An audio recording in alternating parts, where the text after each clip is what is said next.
After 20 years, Belmont University will welcome its next university president to campus, Dr. L. Gregory Jones. As this exciting transition begins, I spoke with a variety of Belmont students to gain a better understanding of what they would like to see from their next president. For students such as senior Aaron Fontenot, this begins with bringing more diversity to campus. I would like to see more Black students on campus or Hispanic students or whatever. But the first thing that I have to see is the numbers. I need to see that the numbers of minority students on campus are rising.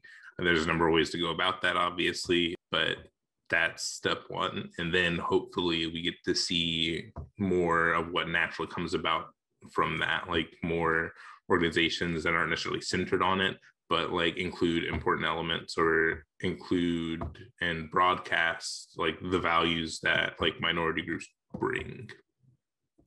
Junior music business major Molly McCarthy hopes that Belmont's administration will work to diversify its staff in the same way it has Belmont's student body.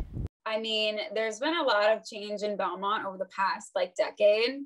I think it was 10 or 12 years ago, Belmont was associated with the Southern Baptist Church. And then they left because there's been a huge increase in students from Curb, and there's been an artsier crowd, a more liberal crowd. And so I think there's been kind of this struggle between the old and the new Belmont.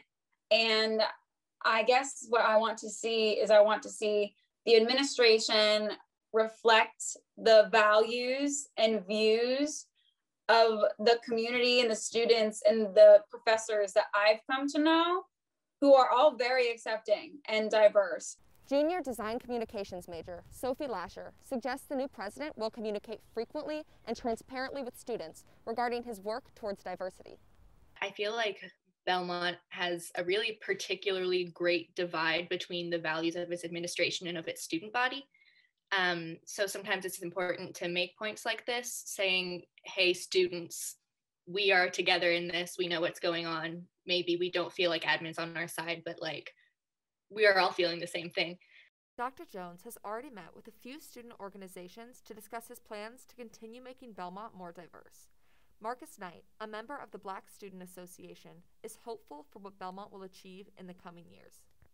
College is about becoming a more well-rounded human being rather than just learning new things, academically rather. So I think once we learn how to embrace other people's stories, where they come from, what they contribute to society, I think that's the key. I think that's the key to any college success, especially such an artistic school as us. I think that's very, very important. For VNN, I'm Jordan Shatto.